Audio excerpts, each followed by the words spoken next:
नमस्कार दोस्तों, आज मैं आपको एक ऐसी भयानक और रोमांचक कहानी सुनाने जा रही हूं जिसे सुनकर आपकी रूह कांप जाएगी। काले बालों की एक लट से जुड़ी यह कहानी इतनी डरावनी है कि आप रात में अकेले सोने से पहले 100 बार सोचेंगे। अगर आपको डरने और रोमांच महसूस करने में मज़ा आता है तो जल्दी से फुसफुसाहट को सब्सक्राइब कर लीजिए और साथ ही लाइक, शेयर और कमेंट करना बिल्कुल न भूलें। बेल आइकन भी दबा दीजिए ताकि हर नई डरावनी कहानी की नोटिफिकेशन आप तक सबसे पहले पहुंचे। तो चलिए शुरू करते हैं यह भयानक कहानी। मुंबई की भागदौड़ भरी जिंदगी में रिया एक आम लड़की थी। 25 साल की उम्र, एक अच्छी सी नौकरी और एक छोटा सा फ्लैट जहां वह अकेली रहती थी। उसके माता पिता पुणे में रहते थे और रिया को अपनी आज़ादी बहुत पसंद थी। वह अपने काम में इतनी व्यस्त रहती थी कि कई बार देर रात घर लौटना आम बात थी। उस रात भी कुछ ऐसा ही हुआ था। ऑफिस में प्रोजेक्ट की डेडलाइन थी और रिया रात के 11 बजे तक काम करती रही। जब वह ऑफिस से निकली तो मुंबई की सड़कें अपने आप में एक अलग ही रूप ले चुकी थीं। दिन की भीड़ भाड़ अब खत्म हो चुकी थी। सड़कें सुनसान थीं, सिर्फ कुछ टैक्सियां और ऑटो ही इधर उधर दिख रहे थे। आसमान में बादल छाए हुए थे और हल्की बारिश अभी अभी रुकी थी। सड़कें गीली थीं और स्ट्रीट लाइट की पीली रोशनी में चमक रही थीं। रिया ने अपना स्कार्फ कसकर बांधा और तेज कदमों से अपने घर की ओर चलने लगी। उसका फ्लैट यहाँ से बस 10 मिनट की पैदल दूरी पर था।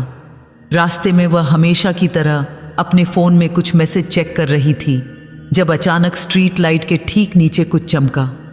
यह चमक इतनी अजीब थी कि रिया के कदम अपने आप रुक गए। उसने फ़ोन नीचे किया और ध्यान से देखा। वहाँ सड़क के बीचों बीच गीली सड़क पर एक लंबी घनी काली बालों की लट पड़ी थी। रिया कुछ सेकंड के लिए स्तब्ध रह गई। यह कोई साधारण बालों की लट नहीं थी। यह कम से कम 1.5 फुट लंबी थी और इतनी घनी थी कि लगता था जैसे किसी की पूरी छोटी ही काटकर फेंक दी गई हो। लेकिन सबसे अजीब बात यह थी कि यह लट चमक रही थी।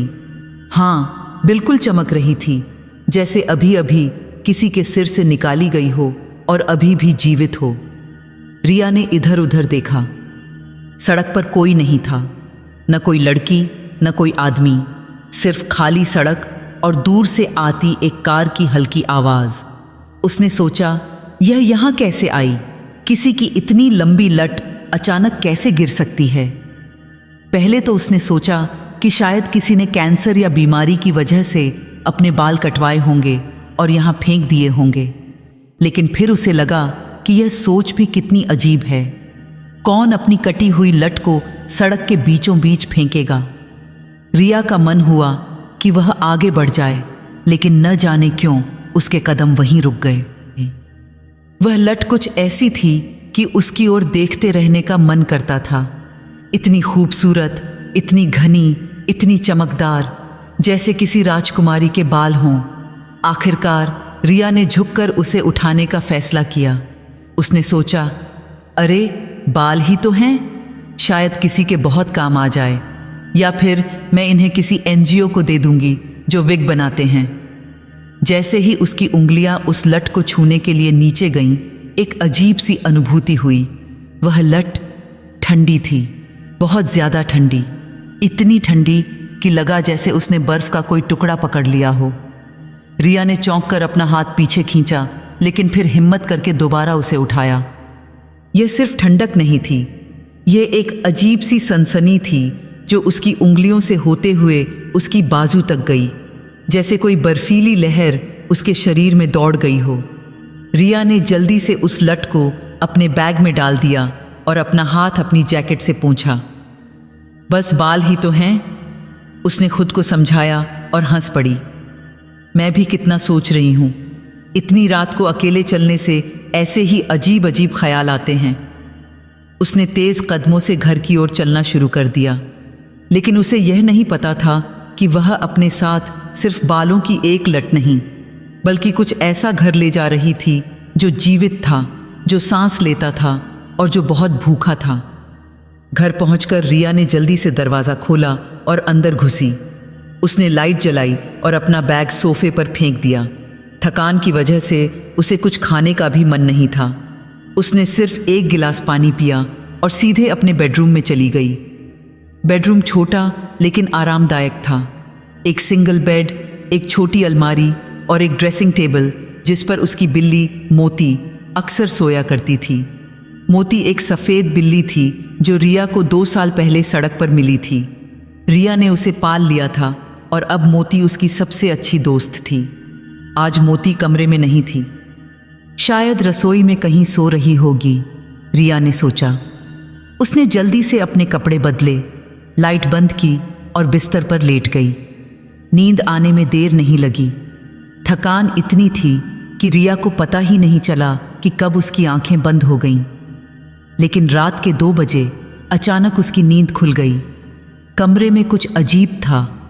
एक अजीब सी खामोशी थी, लेकिन साथ ही एक अजीब सी आवाज़ भी। रिया ने आंखें खोलीं और अंधेरे में देखने की कोशिश की। कमरा एकदम अंधेरा था, सिर्फ खिड़की से आती स्ट्रीट लाइट की हल्की सी रोशनी ही थी।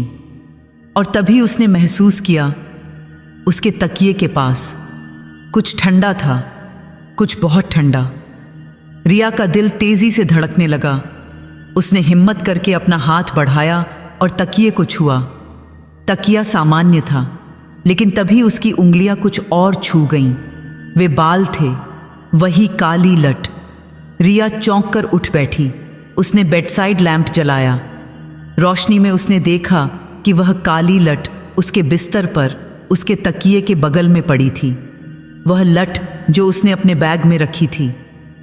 यह यहाँ कैसे आई? रिया ने खुद से पूछा। उसे याद आया कि उसने बैग सोफे पर छोड़ा था, बेडरूम में तो लाया ही नहीं था। तो फिर यह लट यहाँ कैसे पहुंची? शायद मोती ले आई होगी, उसने सोचा।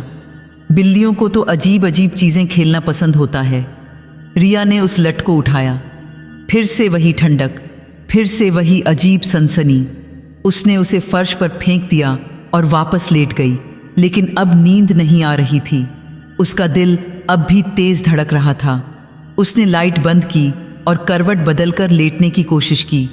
10 मिनट, 20 मिनट, आधा घंटा बीत गया। आखिरकार उसकी आंखें बंद होने लगीं और तभी उसने फिर से महसूस किया कुछ उसके पैरों के पास धीरे धीरे रेंग रहा था। रिया की सांसें थम गईं। उसने आंखें खोलीं, लेकिन हिलने की हिम्मत नहीं हुई। अंधेरे में उसे कुछ दिख नहीं रहा था, लेकिन वह महसूस कर सकती थी। कुछ उसके पैरों के पास था, कुछ ठंडा, कुछ नम, कुछ जो धीरे धीरे उसकी ओर बढ़ रहा था। सर्र सर्र सर्र। यह आवाज़ बिल्कुल वैसी थी जैसे कोई मुलायम कपड़ा फर्श पर घिसट रहा हो या जैसे कोई सांप रेंग रहा हो। रिया का पूरा शरीर पसीने से भीग गया। उसका दिल इतनी तेजी से धड़क रहा था कि लगता था कि वह छाती फाड़कर बाहर निकल आएगा।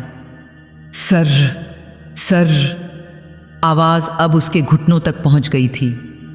रिया ने हिम्मत करके अपना पैर हिलाया। आवाज़ रुक गई। कुछ सेकंड के लिए सब कुछ शांत हो गया। फिर अचानक उसे लगा कि कुछ उसके पैर पर लिपट गया। आह! रिया चीख पड़ी और जल्दी से बेडसाइड लैंप जलाया। रोशनी में उसने देखा कुछ नहीं था। उसके पैर पर कुछ नहीं था। बिस्तर बिल्कुल सामान्य था, लेकिन फर्श पर वह काली लट अब बिस्तर के बिल्कुल पास थी। पहले वह बिस्तर से 2-3 फीट दूर थी, लेकिन अब वह बिल्कुल बिस्तर के नीचे, उसके पैरों के ठीक नीचे पड़ी थी। यह कैसे? रिया की आवाज़ कांप रही थी। उसने फौरन उस लट को उठाया और इस बार उसे उठाकर बाथरूम में फेंक दिया। उसने बाथरूम का दरवाज़ा बंद किया और वापस बिस्तर पर आकर बैठ गई। उसके हाथ कांप रहे थे। मैं सोच रही हूँ बहुत ज़्यादा, ऑफिस का स्ट्रेस है, बस इतना ही है।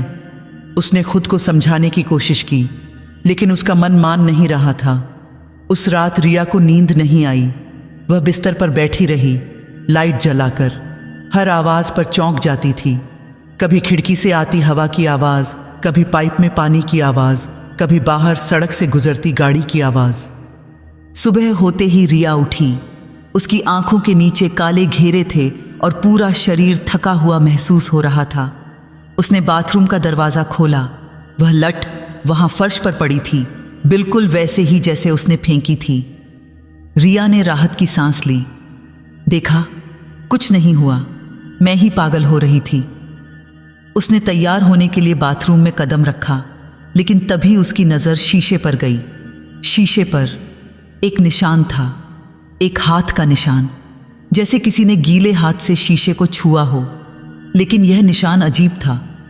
यह बहुत बड़े हाथ का निशान था और उंगलियां बहुत लंबी थीं, असामान्य रूप से लंबी। रिया का दिल फिर से तेज धड़कने लगा। उसने जल्दी से मुंह धोया, कपड़े पहने और उस लट को एक प्लास्टिक बैग में डालकर कूड़ेदान में फेंक दिया। बस अब यह बला मुझसे दूर हुई, उसने सोचा और ऑफिस के लिए निकल गई। ऑफिस में भी रिया का ध्यान काम पर नहीं था। वह बार बार रात की उस घटना के बारे में सोच रही थी। दोपहर के समय उसकी सहेली नेहा ने पूछा, रिया, तू ठीक है ना? तेरा चेहरा बिल्कुल पीला पड़ गया है। हाँ, बस नींद पूरी नहीं हुई, रिया ने झूठ बोला। शाम को जब वह घर लौटी तो उसने सबसे पहले कूड़ेदान चेक किया। वह प्लास्टिक बैग वहीं था। उसने राहत की सांस ली और अंदर आ गई। रात को खाना खाने के बाद वह टीवी देखने लगी। मोती उसकी गोद में आकर बैठ गई। रिया ने उसे प्यार से सहलाया। मोती, तू तो मेरे साथ है ना? तू मुझे अकेला नहीं छोड़ेगी ना? मोती ने म्याऊं की आवाज़ की और उसकी गोद में सो गई। रात के 10 बजे रिया अपने बेडरूम में गई। उसने चारों ओर देखा, सब कुछ सामान्य था। वह लट कहीं नहीं थी। उसने राहत की सांस ली और बिस्तर पर लेट गई। आज वह जल्दी सो गई। शायद रात भर जागने की वजह से थकान इतनी थी कि उसे पता ही नहीं चला कि कब नींद आ गई। लेकिन रात के 3 बजे फिर से सर्र सर्र सर्र, यह आवाज़ फिर से। रिया की नींद खुल गई, लेकिन इस बार वह हिली नहीं। उसने आंखें बंद रखीं और कान लगाकर सुनने की कोशिश की। सर्र सर्र, यह आवाज़ उसके कमरे के दरवाजे की ओर से आ रही थी, जैसे कोई चीज़ दरवाजे के नीचे की संकरी जगह से अंदर आने की कोशिश कर रही हो। रिया ने आंखें खोलीं और दरवाजे की ओर देखा। अंधेरे में उसे कुछ दिख नहीं रहा था। उसने बेड साइड लैंप के स्विच की ओर हाथ बढ़ाया, लेकिन तभी उसने देखा दरवाजे के नीचे से कुछ अंदर आ रहा था। कुछ काला, कुछ लंबा, कुछ जो सांप की तरह रेंग रहा था। वह लट थी। वह कूड़ेदान से किसी तरह वापस आ गई थी। रिया की चीख निकलने वाली थी, लेकिन उसने अपना मुंह हाथ से दबा लिया। वह बिस्तर पर सिकुड़कर बैठ गई और देखती रही। वह लट धीरे धीरे, बहुत धीरे धीरे फर्श पर रेंगते हुए उसके बिस्तर की ओर आ रही थी, जैसे उसे पता हो कि वह कहाँ जाना है, जैसे उसे पता हो कि रिया कहाँ है। सर्र सर्र सर्र, आवाज़ अब बिल्कुल पास थी। रिया का दिल इतनी तेज़ी से धड़क रहा था कि उसे लगा कि वह बेहोश हो जाएगी। उसकी सांसें उखड़ रही थीं। पसीना माथे से लेकर गर्दन तक बह रहा था। वह लट अब बिस्तर के पास पहुंच गई थी और फिर धीरे धीरे वह ऊपर आने लगी। जैसे कोई सांप दीवार पर चढ़ता है, वैसे ही वह लट बिस्तर की साइड पर चढ़ने लगी। नहीं नहीं नहीं, रिया फुसफुसाई। उसने तुरंत लाइट जलाई और जैसे ही रोशनी हुई, वह लट फिर से बेजान हो गई। वह बिस्तर के किनारे पर लटक रही थी, बिल्कुल साधारण बालों की लट की तरह। रिया उठी और उस लट को उठाया। इस बार उसने उसे जलाने का फैसला किया। अगर यह जल जाएगी तो ख़त्म हो जाएगी। वह लट लेकर रसोई में गई। उसने गैस जलाई और उस लट को आग के ऊपर रखा, लेकिन जो हुआ वह देखकर रिया जम गई। वह लट जल नहीं रही थी। आग की लपटें उसे छू रही थीं, लेकिन वह लट वैसी की वैसी थी। एक बाल भी नहीं जला। यह असंभव था। रिया ने घबराकर गैस बंद कर दी। उसके हाथ कांप रहे थे। यह क्या है? यह कैसे संभव है? उसने उस लट को सिंक में रखा और उस पर पानी डाला। फिर उसे एक कपड़े में लपेटा और कसकर बांध दिया। उसने उस पूरे बंडल को अलमारी में सबसे नीचे कपड़ों के नीचे छिपा दिया। अब तो नहीं निकल पाएगी, उसने सोचा, लेकिन उसे नहीं पता था कि यह तो बस शुरुआत थी, असली खेल अभी बाकी था। अगली सुबह रिया देर से उठी।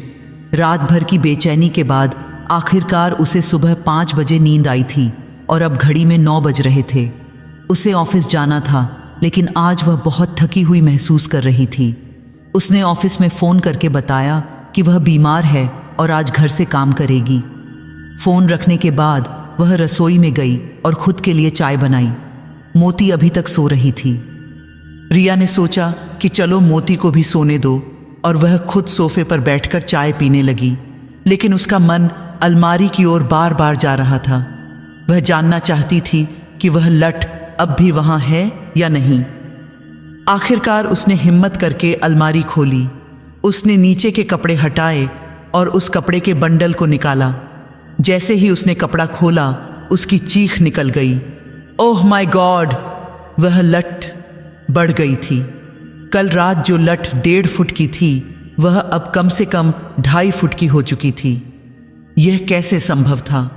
बाल मरने के बाद कैसे बढ़ सकते हैं? रिया के हाथों से वह बंडल गिर गया। वह पीछे हटी और दीवार से टिक गई। उसकी सांसें तेज हो गई थीं। उसका दिमाग काम करना बंद कर चुका था।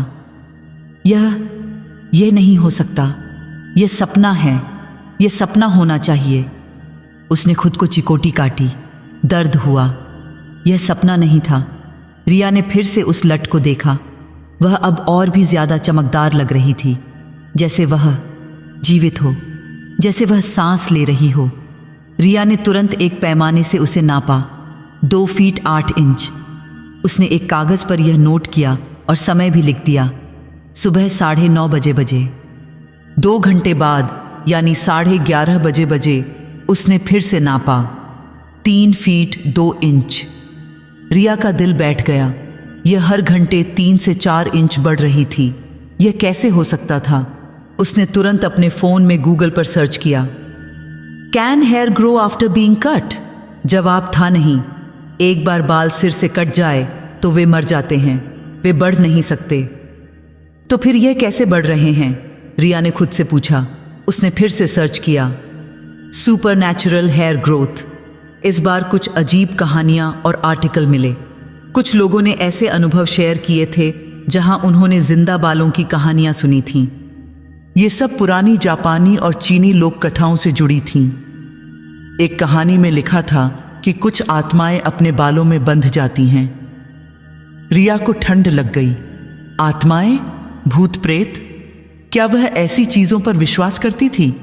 नहीं, लेकिन अब जो हो रहा था वह विज्ञान से समझाया नहीं जा सकता था। उसने फैसला किया कि वह इस लठ को घर से बाहर फेंक देगी, लेकिन कहाँ? अगर वह कूड़ेदान में फेंकेगी तो वापस आ जाएगी।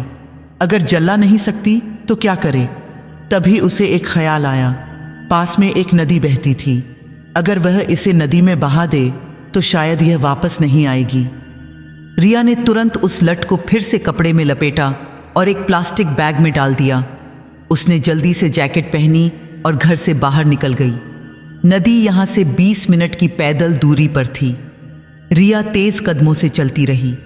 उसे लग रहा था कि वह बैग उसके हाथ में भारी हो रहा है, जैसे वह लठ उसे खींच रही हो वापस घर की ओर। आखिरकार वह नदी किनारे पहुंची। वहां कुछ लोग थे, कुछ कपड़े धो रहे थे, कुछ बच्चे खेल रहे थे। रिया एक सुनसान जगह खोजने लगी। उसे एक पुराना पुल मिला जहां कोई नहीं था। उसने वहां जाकर वह बैग खोला और उसमें कुछ भारी पत्थर भर दिए ताकि बैग डूब जाए। उसने एक आखिरी बार उस लठ को देखा। आज दिन की रोशनी में वह और भी अजीब लग रही थी। इतनी काली, इतनी घनी, इतनी चमकदार, जैसे कोई जीवित चीज हो। रिया ने बैग को कसकर बांधा और पूरी ताकत से नदी में फेंक दिया। छपाक! बैग पानी में गिरा और धीरे धीरे नीचे डूबने लगा। रिया खड़ी देखती रही जब तक कि बैग पूरी तरह से पानी में गायब नहीं हो गया। बस अब खत्म हुई यह मुसीबत। उसने राहत की सांस ली। वह घर वापस आई और पहली बार पिछले 3 दिनों में चैन से सो गई। लेकिन उस रात जब वह गहरी नींद में थी, तब उसे नहीं पता था कि उसके बेडरूम के दरवाजे के नीचे से धीरे धीरे कुछ अंदर आ रहा है, गीला, ठंडा और पहले से भी ज्यादा लंबा। वह लट वापस आ गई थी और इस बार वह गुस्से में थी। अगली सुबह जब रिया की नींद खुली तो उसे लगा कि सब कुछ ठीक है। उसने चैन की नींद सोई थी और अब तरोताज़ा महसूस कर रही थी। उसने खिड़की से बाहर देखा, मौसम अच्छा था, धूप खिली हुई थी। आज ऑफिस जाऊंगी, बहुत दिन हो गए घर पर रहते हुए, उसने सोचा और बाथरूम की ओर चली।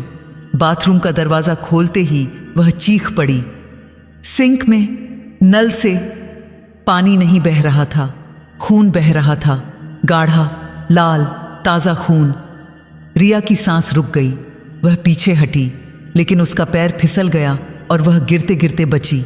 उसने दीवार का सहारा लिया और फिर से सिंक की ओर देखा। नल अब सामान्य पानी बहा रहा था, खून कहीं नहीं था। मैंने अभी खून देखा था, यह कैसे? रिया की आवाज़ कांप रही थी। उसने नल बंद किया और सिंक को ध्यान से देखा। कहीं कोई खून का धब्बा नहीं था, सब कुछ बिल्कुल साफ था। मुझे कुछ दिख रहा है, शायद मैं बहुत स्ट्रेस में हूँ, मुझे डॉक्टर के पास जाना चाहिए। उसने मुंह धोया और तैयार होने लगी। लेकिन जब वह अपने बाल कंघी कर रही थी तो कंघी में कुछ बाल फंस गए। यह सामान्य बात थी, लेकिन जब उसने उन बालों को निकाला तो उसे झटका लगा। ये बाल काले थे, बहुत काले, और लंबे, बहुत लंबे। लेकिन रिया के बाल तो भूरे रंग के थे और कंधों तक लंबे थे। यह मेरे बाल नहीं हैं। उसने उन बालों को फेंक दिया और जल्दी से तैयार होकर ऑफिस के लिए निकल गई। ऑफिस में भी उसका मन नहीं लग रहा था। बार बार उसे लग रहा था कि कोई उसे देख रहा है। उसने पीछे मुड़कर देखा, कोई नहीं था। फिर भी वह बेचैन महसूस कर रही थी। लंच के समय जब वह वॉशरूम गई तो एक अजीब घटना हुई। जब वह हाथ धो रही थी तो उसे शीशे में कुछ दिखा। उसके पीछे किसी की परछाई थी। उसने तुरंत पीछे मुड़कर देखा, कोई नहीं था। लेकिन जब उसने फिर से शीशे में देखा तो वह परछाई अभी भी थी, एक लंबी काली परछाई जो उसके ठीक पीछे खड़ी थी। रिया चीखते चीखते रुकी। उसने अपनी आंखें बंद की, गहरी सांस ली और फिर से खोली। परछाई अब नहीं थी। मैं पागल हो रही हूँ, मुझे छुट्टी लेनी चाहिए। उसने अपने बॉस से बात की और बाकी दिन की छुट्टी ले ली। वह सीधे घर चली गई। घर पहुंचकर उसे थोड़ा बेहतर लगा। उसने दरवाज़ा खोला और अंदर घुसी। सब कुछ सामान्य था। मोती सोफे पर सो रही थी। मोती, आ मेरे पास। रिया ने उसे बुलाया, लेकिन मोती हिली नहीं, वह वहीं पड़ी रही। मोती, रिया उसके पास गई और उसे छुआ। मोती ठंडी थी, बिल्कुल ठंडी। वह मर चुकी थी। नहीं मोती, नहीं, रिया चीख पड़ी। उसने मोती को गोद में उठाया। मोती का शरीर बिल्कुल सख्त हो चुका था। उसकी आंखें खुली थीं और उसके मुंह से खून सूख चुका था। रिया रोने लगी। मोती उसकी सबसे अच्छी दोस्त थी। यह कैसे हो सकता है? सुबह तो वह बिल्कुल ठीक थी। उसने मोती को सोफे पर रखा और पानी पीने के लिए रसोई में गई। लेकिन जब वह वापस आई तो उसकी आंखें फटी की फटी रह गईं। मोती की गर्दन पर कुछ लिपटा हुआ था, काले बालों की एक लट, और वह लट हिल रही थी जैसे कोई सांप हो जो अपने शिकार को जकड़े हुए हो। रिया की चीख पूरे घर में गूंज उठी। रिया पीछे हटती गई। उसकी सांसें तेज हो गई थीं और उसका पूरा शरीर कांप रहा था। मोती का शरीर सोफे पर पड़ा था और उसकी गर्दन पर वह काली लट कसकर लिपटी हुई थी, जैसे किसी ने उसका गला घोंट दिया हो। यह नहीं हो सकता, मैंने उसे नदी में फेंक दिया था। रिया की आवाज़ टूट रही थी। उसने हिम्मत करके आगे बढ़ने की कोशिश की, लेकिन तभी वह लट धीरे धीरे खुलने लगी। मोती के गले से छूटकर वह फर्श पर गिरी और फिर धीरे धीरे रेंगते हुए रिया की ओर बढ़ने लगी। सर्र सर्र सर्र। नहीं, दूर रहो मुझसे। रिया चीखी और पीछे की ओर भागी। वह लट उसके पीछे आने लगी। यह अब सिर्फ एक बेजान चीज नहीं थी, यह जिंदा थी, यह शिकार कर रही थी। रिया ने अपने बेडरूम का दरवाज़ा खोला और अंदर घुसकर दरवाज़ा बंद कर लिया। उसने दरवाजे के सामने एक भारी कुर्सी लगा दी।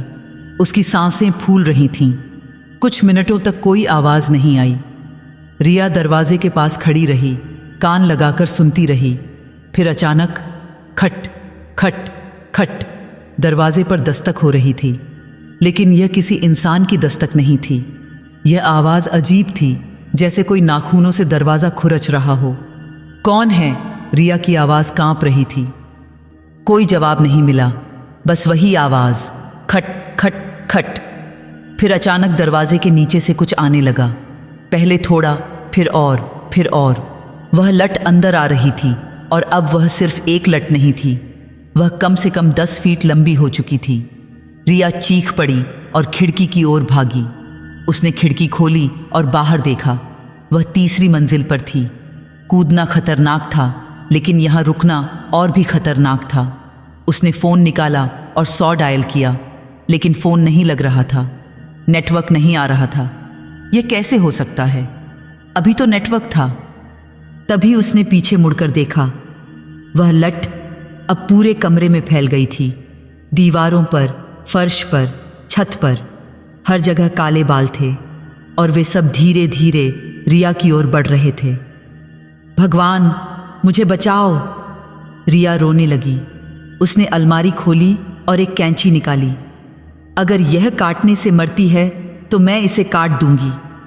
उसने वह लट पकड़ी और कैंची से काटने की कोशिश की, लेकिन कैंची उसे काट नहीं पा रही थी। वे बाल इतने मजबूत थे कि जैसे लोहे की तार हों, और तभी वह लट अचानक रिया के हाथ पर लिपट गई। आह! रिया ने दर्द से चीख मारी। वह लट उसकी कलाई पर इतनी कसकर लिपटी कि उसे लगा उसकी हड्डी टूट जाएगी। उसने दूसरे हाथ से उसे खींचने की कोशिश की, लेकिन वह और कसती गई। फिर वह लट उसकी बाजू पर चढ़ने लगी, फिर कंधे पर, फिर गर्दन की ओर। रिया को सांस लेने में तकलीफ होने लगी। उसकी आंखों के सामने अंधेरा छाने लगा। उसे लगा कि अब उसका अंत आ गया है, लेकिन तभी अचानक दरवाज़ा टूटा। पिया, एक आदमी की आवाज़ आई। यह उसका पड़ोसी शर्मा अंकल था। उन्होंने रिया की चीख सुनी थी और दरवाज़ा तोड़कर अंदर आ गए थे। जैसे ही शर्मा अंकल ने रूम में कदम रखा, वह लट अचानक रिया को छोड़कर पीछे हट गई, जैसे उसे किसी और इंसान की मौजूदगी से डर लग गया हो। रिया फर्श पर गिर पड़ी, खांसते हुए। उसकी गर्दन पर लाल निशान थे। बेटा, तुम ठीक हो? शर्मा अंकल ने उसे सहारा देकर उठाया। अंकल, वह लट। रिया ने कमरे की ओर इशारा किया, लेकिन अब कमरे में कुछ नहीं था। वे सारे बाल गायब हो चुके थे। सब कुछ सामान्य था। शर्मा अंकल ने उसे बाहर लिविंग रूम में लाया। वहां मोती का शरीर अभी भी पड़ा था। तुम्हारी बिल्ली? शर्मा अंकल ने दुख से कहा। रिया फिर से रोने लगी। उसने शर्मा अंकल को सब कुछ बताया। वह लट, उसका बढ़ना, उसका जिंदा होना, सब कुछ। शर्मा अंकल ने गंभीरता से सुना। फिर उन्होंने कहा, बेटा, यह कोई साधारण बात नहीं है। तुम्हें किसी जानकार के पास जाना चाहिए। मेरे एक दोस्त हैं जो इन चीज़ों के बारे में जानते हैं। वह एक तांत्रिक हैं। तांत्रिक? रिया ने पूछा। हाँ, अगर यह किसी अलौकिक शक्ति का काम है तो सिर्फ वही तुम्हारी मदद कर सकते हैं। मैं अभी उन्हें फ़ोन करता हूँ। रिया ने सिर हिलाया। उसके पास और कोई चारा नहीं था। विज्ञान इसे नहीं समझा सकता था। पुलिस यह नहीं मानेगी। उसे किसी ऐसे व्यक्ति की ज़रूरत थी जो अलौकिक चीज़ों को समझता हो। शर्मा अंकल ने फ़ोन किया। बात हुई। तांत्रिक ने कहा कि वह शाम को आ जाएंगे। उस शाम तक रिया शर्मा अंकल के घर में रही। उसने अपने घर में अकेले जाने की हिम्मत नहीं की। जब तांत्रिक आए तो रिया ने उनकी शक्ल देखकर थोड़ा आश्चर्य हुआ। वह कोई बूढ़े साधु नहीं थे, बल्कि एक 60 साल के सामान्य दिखने वाले आदमी थे। सफ़ेद कुर्ता पाजामा पहने और माथे पर तिलक लगाए। नमस्कार बेटा, मैं पंडित विश्वनाथ हूँ। शर्मा जी ने मुझे तुम्हारी समस्या के बारे में बताया। रिया ने उन्हें नमस्कार किया और सब कुछ विस्तार से बताया। पंडित जी ने ध्यान से सुना। फिर उन्होंने कहा, मुझे वह लठ दिखाओ। लेकिन वह अब कहाँ है मुझे नहीं पता। रिया ने कहा, वह तुम्हारे घर में ही होगी, चलो देखते हैं। वे सब रिया के फ्लैट में गए। पंडित जी ने अपना झोला खोला और कुछ धूप दीप निकाले। उन्होंने पूरे घर में धूप जलाई और कुछ मंत्र पढ़े। फिर वह रिया के बेडरूम में गए। उन्होंने अलमारी खोली और नीचे के कपड़ों को हटाया। वहाँ एक कोने में वह लठ पड़ी थी, बिल्कुल शांत, बिल्कुल बेजान। पंडित जी ने एक लोहे की चिमटी से उसे उठाया। जैसे ही उन्होंने उसे छुआ, वह लठ हिलने लगी। पंडित जी का चेहरा गंभीर हो गया। उन्होंने कुछ मंत्र पढ़े और उस लठ को एक कपड़े में लपेट दिया। यह क्या है पंडित जी? रिया ने पूछा। पंडित जी ने गहरी सांस ली। फिर उन्होंने जो बताया वह सुनकर रिया के होश उड़ गए। पंडित विश्वनाथ ने उस लठ को कपड़े में लपेटकर अपने झोले में रख लिया। उनका चेहरा गंभीर था और माथे पर चिंता की लकीरें साफ दिख रही थीं। रिया और शर्मा अंकल दोनों उत्सुकता और डर से उन्हें देख रहे थे। बैठ जाओ बेटा, पंडित जी ने रिया से कहा। जो मैं तुम्हें बताने जा रहा हूं वह बहुत भयानक है। रिया सोफे पर बैठ गई। उसके हाथ अभी भी कांप रहे थे। पंडित जी ने शुरू किया, यह कोई साधारण बालों की लट नहीं है, यह एक पिशाचिनी के शरीर का हिस्सा है। पिशाचिनी? रिया की आवाज़ कांप गई। हाँ बेटा, बहुत साल पहले, शायद 100-150 साल पहले, एक औरत थी।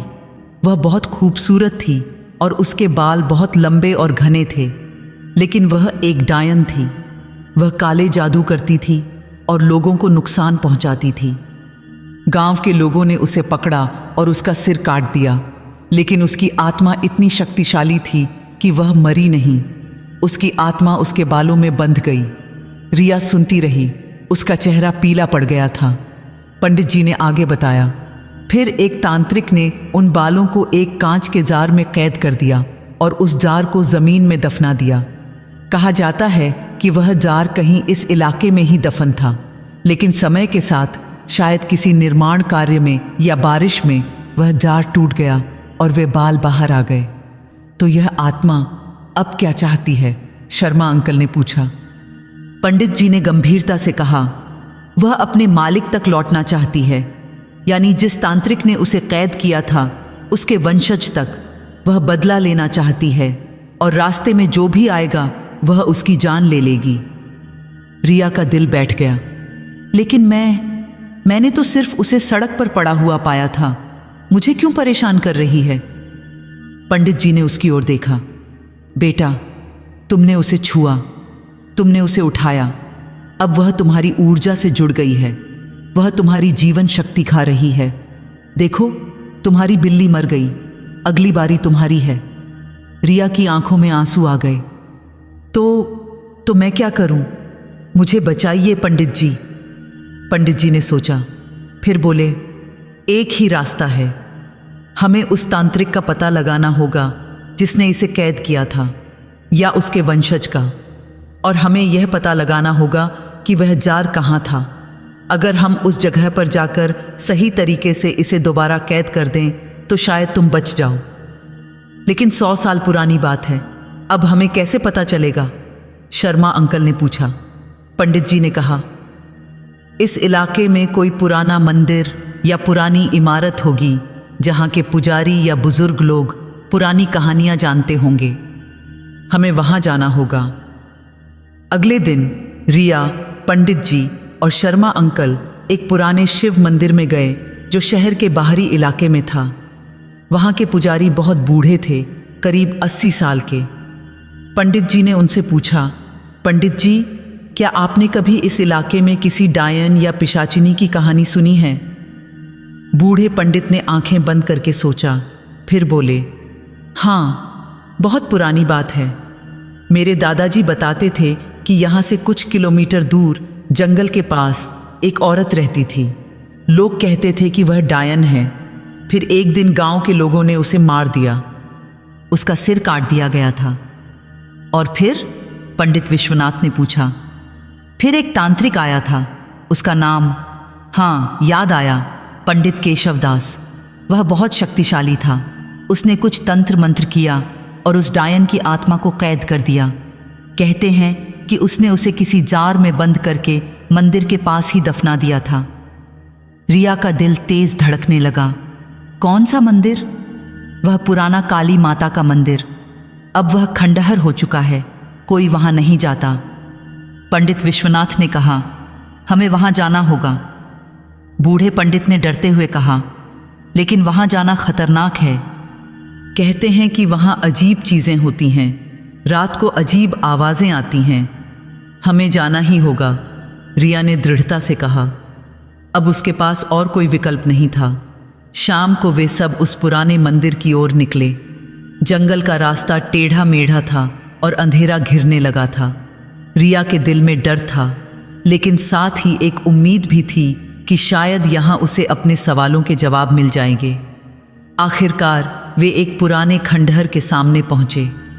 ये कभी एक मंदिर रहा होगा, लेकिन अब यहाँ सिर्फ टूटी हुई दीवारें और गिरे हुए पत्थर बचे थे। मंदिर के चारों ओर घना जंगल था और एक अजीब सी खामोशी थी। कोई पक्षी नहीं बोल रहा था, कोई जानवर नहीं दिख रहा था। पंडित जी ने मशाल जलाई और अंदर जाने लगे। रिया और शर्मा अंकल उनके पीछे पीछे गए। मंदिर के अंदर एक पुरानी मूर्ति थी, काली माता की। मूर्ति टूटी हुई थी और उस पर काई जम गई थी। पंडित जी ने मूर्ति के सामने प्रणाम किया और फिर मंदिर के फर्श को देखने लगे। जार यहीं कहीं दफन होगा, उन्होंने कहा। वे फर्श को खोदने लगे, मिट्टी और पत्थर हटाते गए। करीब आधे घंटे की मेहनत के बाद उन्हें कुछ मिला। एक टूटा हुआ कांच का जार, और उस जार के आसपास काले बाल बिखरे हुए थे। यह रहा, पंडित जी ने कहा, यहीं से वह लट निकली होगी। लेकिन तभी अचानक एक ठंडी हवा चली, मशाल बुझने लगी और चारों ओर एक अजीब सी आवाज़ गूंजने लगी। एक औरत की हंसी, एक भयानक डरावनी हंसी। रिया का खून जम गया। यह क्या है? पंडित जी ने तुरंत अपने झोले से वह लट निकाली। जैसे ही लट बाहर आई, वह हिलने लगी और फिर वह हवा में उड़ने लगी, जैसे कोई अदृश्य हाथ उसे पकड़े हो। और फिर उनके सामने धीरे धीरे एक आकार बनने लगा, एक औरत का आकार। लेकिन यह कोई सामान्य औरत नहीं थी। उसका पूरा शरीर काले बालों से ढका था। उसका चेहरा धुंधला था और उसका सिर कटा हुआ था। सिर्फ गर्दन का एक अधूरा हिस्सा था जहां से खून टपक रहा था। पिशाचिनी प्रकट हो गई थी और अब वह सीधे रिया की ओर देख रही थी। रिया की चीख गले में ही अटक गई। वह पीछे हटना चाहती थी, लेकिन उसके पैर जमीन पर जम गए थे। सामने खड़ी वह आकृति इतनी भयानक थी कि उसका वर्णन करना भी मुश्किल था। काले बालों से बना एक शरीर, जिसमें से 2 लाल आंखें चमक रही थीं, और वह कटी हुई गर्दन से लगातार काला खून टपक रहा था। लेकिन वह खून जमीन पर गिरने से पहले ही गायब हो जाता था। पंडित विश्वनाथ ने तुरंत अपने झोले से एक रुद्राक्ष की माला निकाली और कुछ मंत्र पढ़ने लगे। ओम नमः शिवाय, ओम नमः शिवाय। लेकिन वह पिशाचिनी हंसने लगी। उसकी हंसी इतनी भयानक थी कि पूरा खंडहर गूंज उठा। शर्मा अंकल ने डर से अपने कान बंद कर लिए। पिशाचिनी ने धीरे धीरे रिया की ओर कदम बढ़ाया। उसके कदमों से फर्श पर काले बाल छूटते जा रहे थे, जो जमीन पर गिरते ही सांप की तरह रेंगने लगते थे। तुमने मुझे छुआ? पिशाचिनी की आवाज़ फुसफुसाहट जैसी थी, लेकिन इतनी तेज कि सबको सुनाई दे रही थी। अब तुम मेरी हो, रिया ने हिम्मत करके बोला। मैंने कुछ नहीं किया, मैंने तो बस, तुमने मुझे आज़ाद किया, पिशाचिनी चीखी। 100 साल मैं उस जार में कैद थी, अंधेरे में, अकेली, और अब मैं आज़ाद हूँ, और तुम मुझे वापस भेज नहीं सकती। पंडित जी ने कहा, रिया पीछे हटो, मैं इसे संभालता हूँ। उन्होंने अपने झोले से एक त्रिशूल निकाला जिस पर तंत्र के निशान बने हुए थे। उन्होंने त्रिशूल को पिशाचिनी की ओर उठाया और जोर से बोले, काली माता की कसम, तू वापस जा अपनी जगह पर। त्रिशूल से एक तेज रोशनी निकली। पिशाचिनी चीखी और पीछे हट गई, लेकिन फिर उसने अपने बाल फैलाए और वे बाल पंडित जी की ओर उड़ने लगे। पंडित जी ने त्रिशूल घुमाया और उन बालों को काटने की कोशिश की। कुछ बाल कट गए और जमीन पर गिरकर राख हो गए, लेकिन और ज्यादा बाल आते रहे। रिया, शर्मा जी, भागो यहां से, पंडित जी ने चीख कर कहा। लेकिन रिया भाग नहीं सकती थी। उसे लग रहा था कि अगर वह भागी तो यह पिशाचिनी उसका पीछा करेगी और फिर और भी लोगों को नुकसान पहुंचाएगी। नहीं, रिया ने कहा, यह मेरी गलती है, मैं भागूंगी नहीं। पिशाचिनी ने रिया की ओर देखा। उसकी लाल आंखों में कुछ बदला। क्या वह हैरानी थी? तुम भाग नहीं रही? पिशाचिनी ने पूछा। नहीं, रिया ने हिम्मत करके कहा। उसका पूरा शरीर कांप रहा था, लेकिन उसने खुद को संभाला। मैं जानना चाहती हूं, तुम क्या चाहती हो? पिशाचिनी चुप हो गई। कुछ सेकंड के लिए सब कुछ शांत हो गया। फिर वह बोली, मैं घर जाना चाहती हूं। घर? रिया ने पूछा। हाँ, मेरा घर, जहां मैं रहती थी 100 साल पहले, मेरे बच्चे, मेरा परिवार। रिया को अचानक एहसास हुआ, यह पिशाचिनी, यह भी कभी एक इंसान थी, एक औरत थी जिसका परिवार था। तुम्हारा परिवार अब नहीं है, रिया ने धीरे से कहा। 100 साल हो गए हैं, सब चले गए। पिशाचिनी की आवाज में दर्द आ गया। मुझे पता है, लेकिन मैं वापस जाना चाहती हूं। एक बार, बस एक बार। रिया ने पंडित जी की ओर देखा। पंडित जी ने सिर हिलाया, जैसे कह रहे हों, इससे बात मत करो, यह तुम्हें धोखा दे रही है। लेकिन रिया को लग रहा था कि यह सच है। यह पिशाचिनी बदला नहीं चाहती, बल्कि शांति चाहती है। अगर मैं तुम्हें तुम्हारे घर ले जाऊं, रिया ने कहा, तो तुम शांत हो जाओगी? पिशाचिनी ने धीरे से कहा। हाँ, शायद, मुझे नहीं पता, मैं बस थक गई हूं। पंडित जी ने कहा, रिया, मत करो, यह तुम्हें मार देगी। लेकिन रिया ने फैसला कर लिया था। नहीं पंडित जी, मुझे लगता है कि यह सही है, हम उसे उसके घर ले जाएंगे। पिशाचिनी ने अपने बाल समेट लिए। धीरे धीरे उसका आकार छोटा होने लगा और फिर वह फिर से उस काली लट में बदल गई। रिया ने हिम्मत करके वह लट उठाई। इस बार वह ठंडी नहीं थी, इस बार वह गर्म थी, जैसे उसमें जीवन हो। तुम्हारा घर कहाँ था? रिया ने पूछा। और तभी उसके दिमाग में एक तस्वीर उभरी। एक पुराना मकान, जंगल के बीच में, एक कुआं, एक बरगद का पेड़। रिया को पता चल गया, मुझे पता है कहाँ जाना है। वे सब उस जगह की ओर चल पड़े। जंगल के बीच से होते हुए, टूटे फूटे रास्तों पर चलते हुए, करीब 1 घंटे की यात्रा के बाद वे एक पुराने मकान के सामने पहुंचे। मकान अब खंडहर हो चुका था। दीवारें गिर चुकी थीं, छत में बड़े बड़े छेद थे, लेकिन एक बरगद का पेड़ अभी भी वहां खड़ा था और पास में एक पुराना कुआं भी था। रिया ने वह लट मकान के अंदर रखी और तभी कुछ अद्भुत हुआ। वह लट चमकने लगी। एक सफ़ेद रोशनी उसमें से निकली और उस रोशनी में एक औरत का चेहरा दिखा। लेकिन यह वह भयानक पिशाचिनी नहीं थी। यह एक खूबसूरत औरत थी जिसके चेहरे पर शांति थी। उसने रिया की ओर देखा और मुस्कुराई। शुक्रिया। उसकी आवाज़ अब डरावनी नहीं बल्कि मधुर थी। और फिर वह रोशनी धीरे धीरे फीकी पड़ने लगी। वह लट सूखने लगी, टूटने लगी और आखिरकार राख हो गई। रिया वहीं बैठ गई। उसकी आंखों में आंसू थे। वह समझ गई थी कि उस औरत को कितना दर्द सहना पड़ा होगा। पंडित जी ने उसके कंधे पर हाथ रखा। तुमने सही किया बेटा, तुमने उसे शांति दी। रिया मुस्कुराई। हाँ, अब वह शांति में है। वे वापस लौटने लगे, लेकिन रिया को नहीं पता था कि अभी कहानी खत्म नहीं हुई थी। एक और ट्विस्ट बाकी था।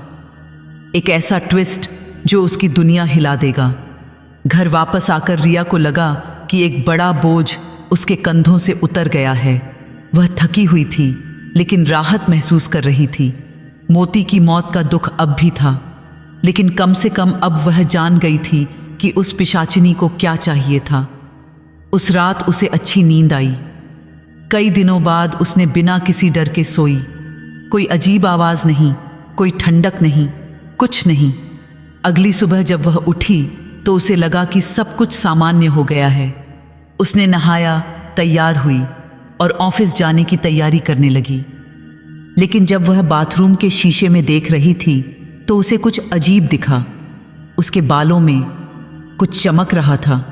उसने ध्यान से देखा, उसके भूरे बालों के बीच कुछ काले बाल थे, बहुत काले, बहुत घने बाल। यह कैसे? रिया ने उन बालों को छुआ। वे उसके अपने बाल थे, लेकिन रंग बदल गया था। उसने सोचा कि शायद यह तनाव की वजह से हो। कभी कभी तनाव से बाल सफ़ेद हो जाते हैं तो शायद काले भी हो सकते हैं। उसने उन बालों को नज़रअंदाज किया और ऑफिस चली गई। ऑफिस में सब कुछ सामान्य था। काम हो रहा था, लोग बातें कर रहे थे।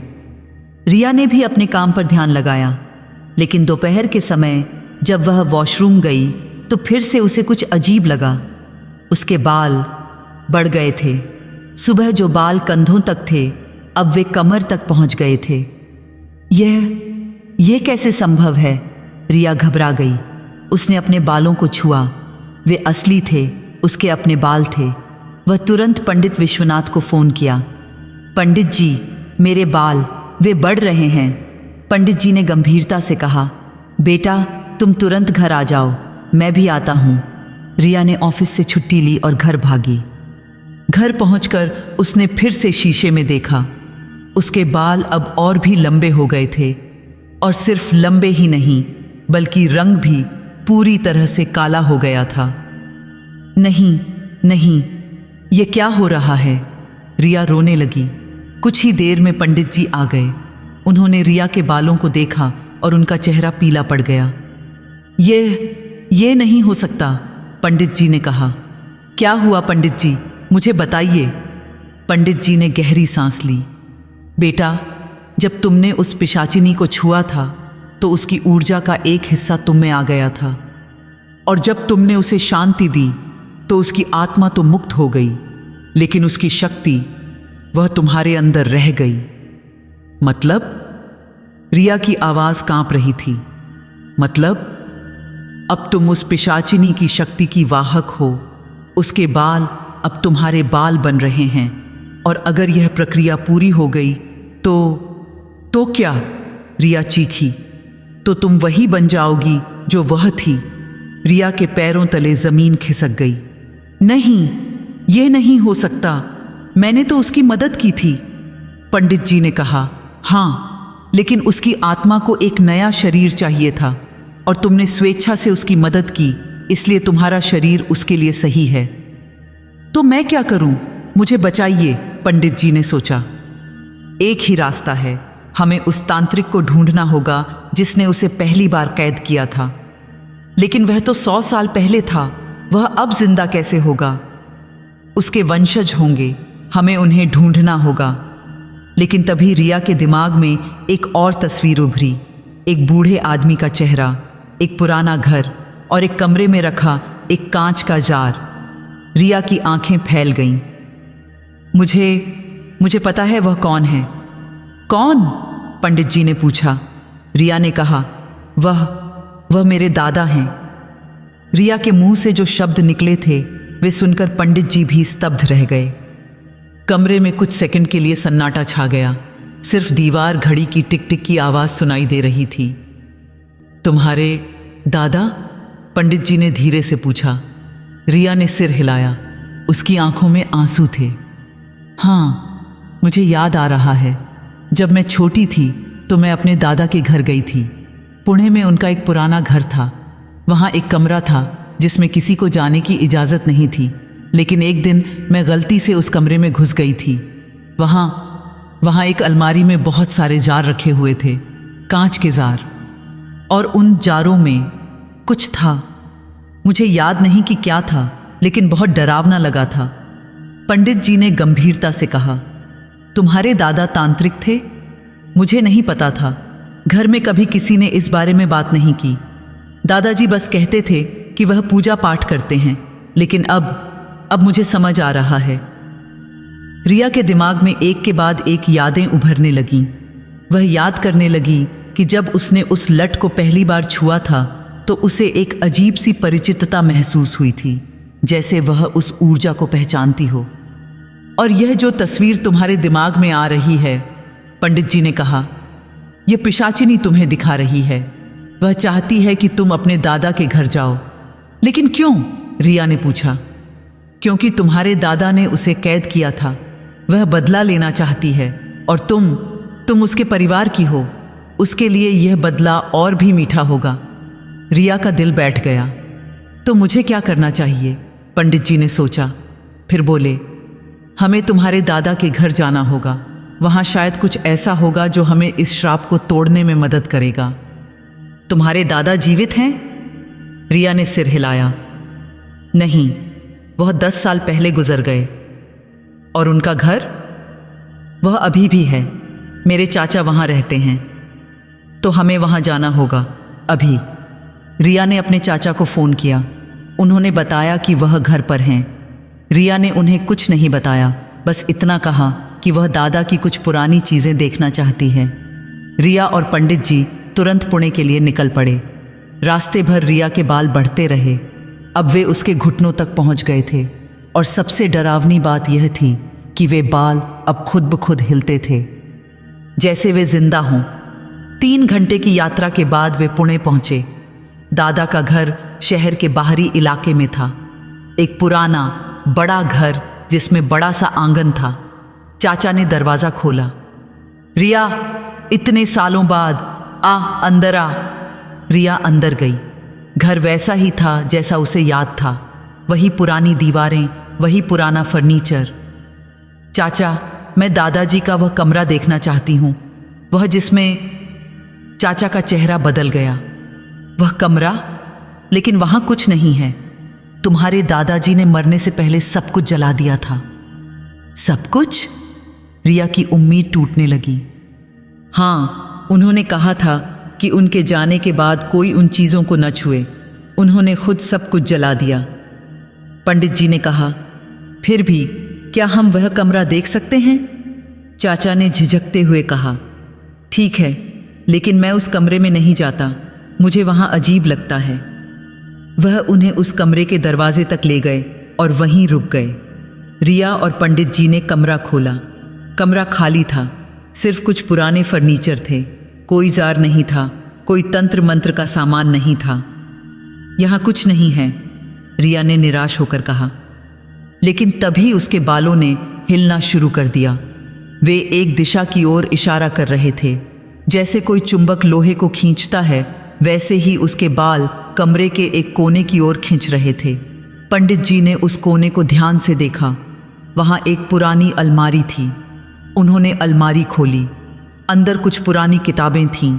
पंडित जी ने किताबें निकालीं और फिर उन्हें कुछ मिला। अलमारी के पीछे दीवार में एक छिपा हुआ खाना था, एक गुप्त जगह जो बाहर से दिखाई नहीं देती थी। पंडित जी ने वह खाना खोला। अंदर एक पुरानी डायरी थी और एक छोटा सा लॉकेट। रिया ने वह डायरी उठाई। पहले पन्ने पर लिखा था, पंडित केशव दास की डायरी।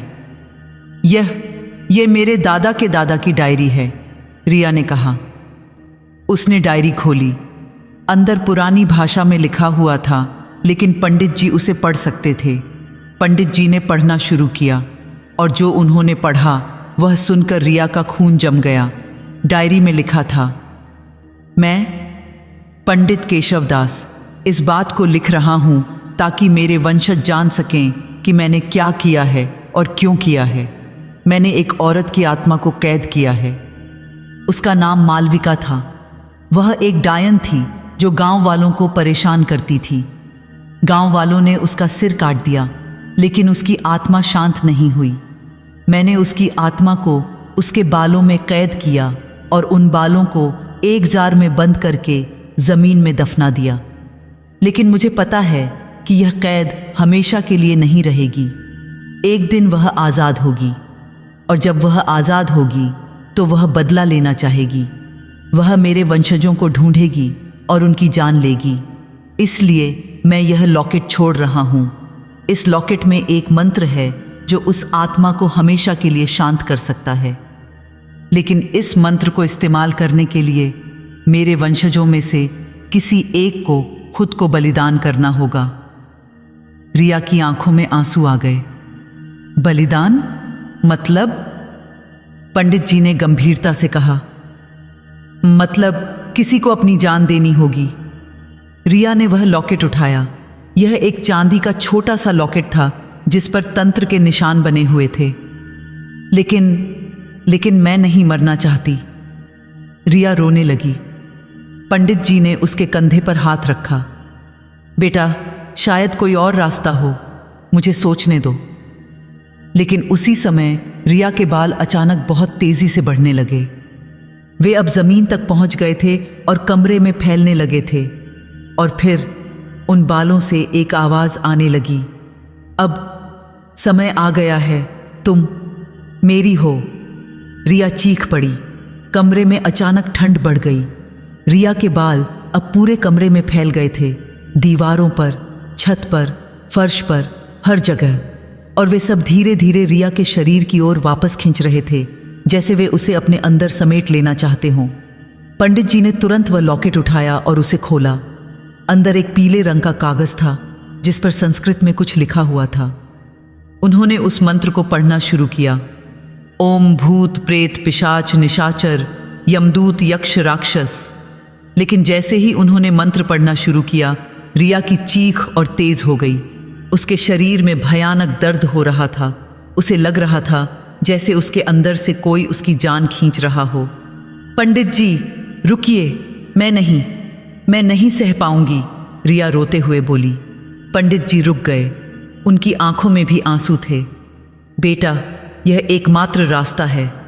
नहीं, रिया ने कहा। उसने गहरी सांस ली और अपने डर को दबाया। अगर मुझे मरना ही है तो मैं अपनी शर्तों पर मरूंगी। मुझे उस पिशाचिनी से बात करनी है। क्या? पंडित जी हैरान रह गए।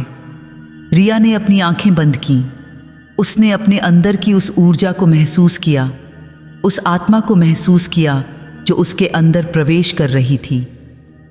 मालविका, रिया ने धीरे से कहा, मैं जानती हूं तुम सुन रही हो। मैं तुमसे बात करना चाहती हूं। कुछ सेकंड के लिए कुछ नहीं हुआ। फिर अचानक रिया के सामने वह धुंधली आकृति फिर से प्रकट हुई। वह पिशाचिनी, लेकिन इस बार उसका चेहरा साफ दिख रहा था। वह सच में बहुत खूबसूरत थी। लंबे काले बाल, बड़ी बड़ी आंखें। तुम मुझसे बात करना चाहती हो? पिशाचिनी ने पूछा। हाँ, रिया ने कहा। मैं जानना चाहती हूं, तुम्हें क्या हुआ था? तुम डायन कैसे बनी? पिशाचिनी की आंखों में दर्द आ गया। मैं डायन नहीं थी। मैं एक साधारण औरत थी। मेरा एक पति था, 2 बच्चे थे। हम गांव में खुशी से रहते थे। तो फिर बीमारी आई, प्लेग। पूरा गांव बीमार पड़ गया। मेरे पति और बच्चे भी बीमार हो गए। मैं उन्हें बचाना चाहती थी। मैंने जड़ी बूटियों से इलाज किया, पूजा पाठ किया और मैं सफल रही। मेरा परिवार बच गया। तो यह तो अच्छी बात थी, लेकिन गांव वालों ने नहीं माना। उन्होंने सोचा कि मैंने काला जादू किया है। उन्होंने कहा कि मैंने शैतान से समझौता किया है। उन्होंने मुझ पर डायन होने का आरोप लगाया। रिया का दिल दुख से भर गया। पिशाचिनी ने आगे कहा, मैंने समझाने की कोशिश की, लेकिन किसी ने नहीं सुना। एक रात गांव के लोगों ने मेरे घर में घुसकर मुझे पकड़ लिया। मेरे पति और बच्चे चीखते रहे, लेकिन कोई नहीं आया। उन्होंने मुझे बाहर घसीटा और मेरा सिर काट दिया। रिया की आंखों से आंसू बहने लगे। यह कितना अन्याय था। हाँ, और जब मैं मरी तो मेरी आत्मा में इतना गुस्सा था, इतना दर्द था कि मैं शांत नहीं हो पाई। मैं बदला लेना चाहती थी। मैं उन सबको सज़ा देना चाहती थी जिन्होंने मुझे मारा। और तुमने उन्हें सज़ा दी? पिशाचिनी ने सिर हिलाया। हाँ, मैं उनके पीछे गई। एक एक करके मैंने उन सब की जान ली। लेकिन फिर तुम्हारे परदादा आए, पंडित केशवदास। उन्होंने मुझे कैद कर दिया। और अब मैं थक गई हूँ। 100 साल मैं उस अंधेरे में रही। 100 साल मैं अपने परिवार से दूर रही। मैं बस आराम चाहती हूँ। रिया ने गहरी सांस ली। तुम्हें अपने परिवार की याद आती है? हर दिन, हर पल। रिया ने एक फैसला किया। उसने कहा, तुम मुझे अपना शरीर बना सकती हो, लेकिन मेरी एक शर्त है। क्या शर्त? तुम इसके बाद किसी को नुकसान नहीं पहुंचाओगी। तुम शांति से रहोगी और फिर कभी बदला नहीं लोगी। पिशाचिनी ने कुछ सोचा, फिर बोली, लेकिन अगर मैं तुम्हारा शरीर ले लूंगी तो तुम मर जाओगी। मुझे पता है, रिया ने कहा, लेकिन अगर मेरी मौत से तुम्हें शांति मिलती है और कोई और नहीं मरता तो यह सही है। पंडित जी ने कहा, नहीं रिया, ऐसा मत करो। लेकिन रिया ने अपना फैसला कर लिया था। उसने पिशाचिनी की ओर हाथ बढ़ाया। पिशाचिनी ने उसका हाथ पकड़ा और उसी पल एक तेज रोशनी चमकी। रिया को लगा कि उसका शरीर हल्का हो रहा है। उसे लगा कि वह उड़ रही है। धीरे धीरे उसकी आंखों के सामने अंधेरा छाने लगा। लेकिन तभी पिशाचिनी ने उसका हाथ छोड़ दिया। नहीं, पिशाचिनी ने कहा। रिया ने आंखें खोलीं। क्या? पिशाचिनी मुस्कुराई। तुम मुझे याद दिलाती हो अपनी बेटी की। वह भी इतनी ही साहसी थी। वह भी दूसरों के लिए अपनी जान दे देती। तो मैं यह नहीं कर सकती। मैं तुम्हारी जान नहीं ले सकती। तुम्हारा दिल साफ है। तुमने मुझे समझा, मुझे शांति देने की कोशिश की, और शायद यही वह शांति है जो मुझे चाहिए थी। रिया की समझ में नहीं आ रहा था। मतलब? पिशाचिनी ने कहा, मुझे किसी के शरीर की नहीं, बल्कि किसी की समझ की ज़रूरत थी। 100 साल से कोई मुझे समझा नहीं। सब डरे, सब भागे। लेकिन तुमने मेरी कहानी सुनी। तुमने मेरा दर्द समझा, और यही मुझे मुक्त करेगा। और फिर धीरे धीरे पिशाचिनी का आकार धुंधला होने लगा। वह रोशनी में बदलने लगी, एक सफ़ेद शांत रोशनी। शुक्रिया रिया, पिशाचिनी की आवाज़ आई। तुमने मुझे वह दिया जो मुझे सबसे ज़्यादा चाहिए था, सम्मान, समझ। और फिर वह रोशनी ऊपर उठी, छत को पार करती हुई आसमान में गायब हो गई। रिया वहीं फर्श पर बैठ गई। उसके बाल, वे अब सामान्य हो गए थे, वापस भूरे रंग के, वापस छोटे। पंडित जी ने उसे सहारा दिया। बेटा, तुम ठीक हो? रिया ने सिर हिलाया। हाँ, मैं ठीक हूँ। वह उठी और खिड़की की ओर देखा। आसमान में तारे चमक रहे थे और उसे लगा कि उनमें से एक तारा थोड़ा ज्यादा चमक रहा है। वह मुस्कुराई। अलविदा मालविका, अब तुम शांति में हो। समापन उस रात के बाद रिया की जिंदगी सामान्य हो गई।